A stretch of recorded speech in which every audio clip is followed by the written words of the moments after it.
Hey everyone, and welcome back to another video. And in this video, I'm going to show you how to connect your Regions Bank to the OnePay app. Now, this video is going to be particularly useful for individuals. Let's say that you want to go ahead and fund your OnePay app with the Regions Bank.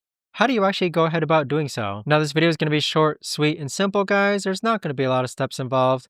Now, in order to do this, let's first open up the OnePay app. Next, on the upper right hand corner, click on your profile icon name. Then from here, click on account. Next, click on linked accounts. Then click on link bank account. And then it's going to redirect you to something called Plaid. Plaid is what OnePay uses in order to keep your data safe. Next, click on get started. Then click on continue as guest. Then scroll down till you find Regions Bank. Click on Regions, and then it's going to prompt you to log into the Regions Bank so that you can select which accounts you want to connect to OnePay.